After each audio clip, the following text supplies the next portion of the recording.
انہوں نے یہ کیا کہ انہوں نے نواز شریف کے خلاف اور نون لیگ کے خلاف مقدمات کاٹ دیے. تو اب سوال یہ پیدا ہوتا ہے کہ اب یہ جو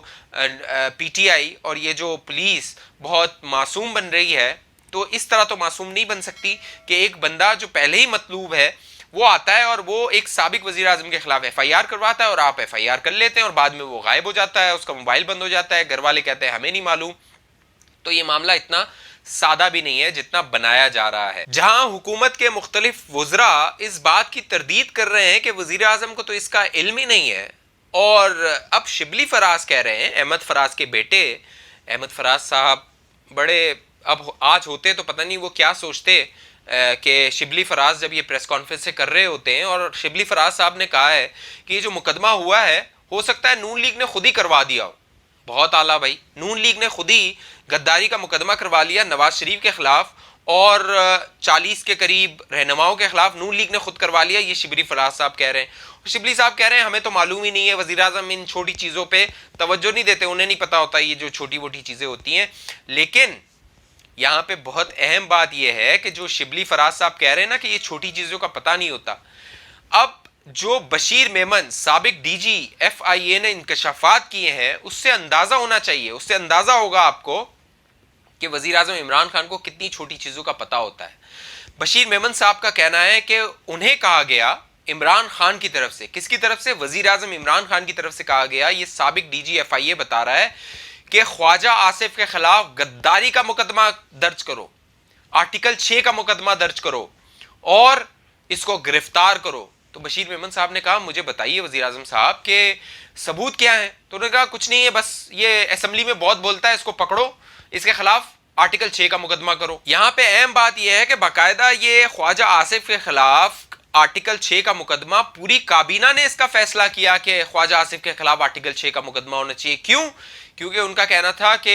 خواجہ آصف صاحب ڈیفنس منسٹر تھے, فورن منسٹر تھے, اور ان کے پاس اقامہ تھا, اس لیے ان کے خلاف جو ہے وہ کاروائی ہونی چاہیے, ان کے خلاف آرٹیکل 6 کا مقدمہ ہونا چاہیے. تو بشیر میمن صاحب نے کہا یہ کام مجھ سے نہیں ہو سکتا, یہ میں نہیں کر سکتا. اور پھر بعد میں آ کے انہوں نے اور انکشافات کیے کہ کس طرح ایف آئی اے پر دباؤ ڈالا جا رہا تھا کہ شہباز شریف پر مقدمات کیے جائیں, مریم نواز پر مقدمات کیے جائیں, اور دہشت گردی کا پرچہ کاٹا جائے کیپٹن صفدر پر. یہ بہت بڑی بات ہے. اور کیپٹن صفدر پر الزام کیا تھا؟ ایک سوشل میڈیا پر تصویر تھی خاتون اول کی, بشرا بیگم کی, اس حوالے سے ان کو احکامات دیے گئے سابق ڈی جی ایف آئی اے کو کہ کیپٹن صفدر کے خلاف دہشت گردی کا پرچہ کاٹا جائے. تو ڈی جی صاحب نے کہا کہ مجھے یہ بتائیے کہ ایک تصویر ہے جس کے بارے میں آپ کہہ رہے ہیں کہ وہ مریم نواز کے میڈیا سیل سے آئی ہے, تو ایک تو اس کا ثبوت کیا ہے, اور یہ دہشت گردی کیسے ہے, اس کو دہشت گردی میں کیسے ڈالیں گے, یہ مجھے بتائیے تو میں پرچہ کر دیتا ہوں. یہ معاملہ صرف یہاں تک نہیں ہے, باقاعدہ ڈی جی ایف آئی اے, سابق ڈی جی ایف آئی اے بشیر میمن کہتے ہیں مجھے باقاعدہ لاہور بھیجا گیا, وہاں پر جو 56 کمپنیز کا معاملہ آپ نے اگر فالو کیا ہو, وہاں پر تھا کہ جی 56 کمپنیز بنائی گئی ہیں, اس حوالے سے کہا گیا کہ اس میں سے کوئی کرپشن نکالو. پھر کہا گیا کہ جو ٹی ٹی والا معاملہ ہے شہباز شریف جس میں آپ گرفتار ہیں, اس میں کچھ معاملہ نکال کے ہمارے ہاتھ رکھو. تو بشیر میمن صاحب نے کہا کہ یہ میرا کام نہیں ہے, ایک تو یہ پنجاب کی اپنی اینٹی کرپشن ہے, یہ تو آپ ان سے کروائیے, اور کوئی ثبوت سامنے لائیے, کوئی ثبوت دکھائیے تاکہ میں جب عدالت جاؤں آگے جا کے تو میں وہاں پہ عدالت میں یہ ثبوت پیش کر سکوں اور بتا سکوں کہ بھائی کتنی کرپشن کی ہے اس شریف خاندان نے, شہباز شریف نے اور نواز شریف نے. آپ مجھے ثبوت دے نہیں رہے اور آپ خواہش کا اظہار کر رہے ہیں کہ مقدمات بنوائے جائیں. تو بشیر میمن صاحب کا کہنا ہے کہ میں نے انکار کر دیا, اور انہوں نے کہا کہ چیئرمین نیب صاحب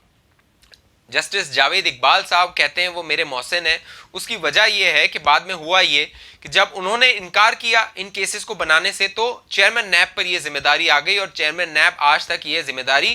آپ کے سامنے بخوبی انجام دے رہے ہیں کہ جس طرح وہ اپوزیشن کے رہنماؤں پر کیس بنا رہے ہیں. تو اس سے اب آپ کو اندازہ ہو جانا چاہیے کہ وہ چیئرمین نیب کی ایک ویڈیو آئی تھی, وہی والی کسنگ والی ویڈیو, تو اس کے پیچھے کیا معاملہ ہو سکتا ہے. اس سے اب اندازہ ہوتا ہے کہ اس ویڈیو کے محرکات کیا تھے اور وہ ویڈیو کیوں سامنے لائی گئی تھی, شاید چیئرمین نیب کو دباؤ میں لانے کے لیے. سابق ڈی جی ایف آئی اے نے یہ بھی انکشاف کیا ہے کہ جب اعجاز شاہ صاحب نے وزارت سنبھالی تھی, آپ کو یاد ہے جب اعجاز شاہ صاحب کو وزارت داخلہ دی گئی تھی تو بہت ایک آہوکار ہوئی تھی کہ جی کیسے جو بے نظیر کے قاتلوں میں ان کا نامزد کیا گیا ہے ان کو آپ نے انٹیریئر منسٹری دے دی ہے، تو اس پہ بڑی تشویش ہوئی تھی۔ اس پر احمد نورانی صاحب نے ایک ٹویٹ کیا تھا، اس ٹویٹ پر اعجاز شاہ نے بلایا بشیر میمن کو، اور بشیر میمن کو کہا کہ بھائی یہ ٹویٹ میرے خلاف کیا ہے، اس پہ آپ مقدمہ کریں۔ تو بشیر میمن صاحب کا کہنا ہے کہ میں نے اعجاز شاہ صاحب سے کہا کہ دیکھیں ایک تو اس پہ گرفتاری نہیں ہوتی، یہ جس طرح کا ٹویٹ ہے، جس طرح کا کیس ہے، اس پر گرفتار میں نہیں کر سکتا، ہاں آپ درخواست دیجئے، آپ عدالت جائیے، اور پھر عدالت جو حکم دے گی ہم اس پر کاروائی کریں گے۔ تو اعجاز شاہ نے کہا ڈی جی صاحب کو کہ میں جاؤں گا عدالت؟ میں کیوں جاؤں گا، میں منسٹر ہوں، آپ مقدمہ کیجئے، گرفتار کیجئے۔ یہاں تک کہا اعجاز شاہ صاحب نے بقول ڈی جی کے کہ احمد نورانی کی ٹانگیں توڑ دو۔ تو یہ خواہش تھی جناب اعجاز شاہ صاحب کی ریاست مدینہ میں، اور یہ بن رہی ہے نیا پاکستان اور ریاست مدینہ، جہاں پر اداروں کو مستحکم کرنے کی بات ہو رہی ہے۔ اور اب ڈی جی ایف آئی اے نے جو انکشافات کیے اس سے لگتا ہے کہ کس طرح اداروں کو استعمال کیا جا رہا ہے اپنے مخالفین کے خلاف، اور اداروں کو تباہ کیا جا رہا ہے، ایک ایک ادارہ گن گن کے چن چن کے تباہ کیا جا رہا ہے۔ اس حوالے سے آپ کا کیا خیال ہے، آپ کی کیا رائے ہے، آپ کیا سوچتے ہیں؟ اپنی رائے دیجئے، کامنٹ کیجئے، اس چینل کو سبسکرائب کرنا نہ بھولیے گا، ویڈیو کو لائک کرنا نہ بھولیے گا۔ ہماری ویڈیو دیکھنے کا بہت بہت شکریہ، اپنا بہت خیال رکھیے گا، اللہ حافظ۔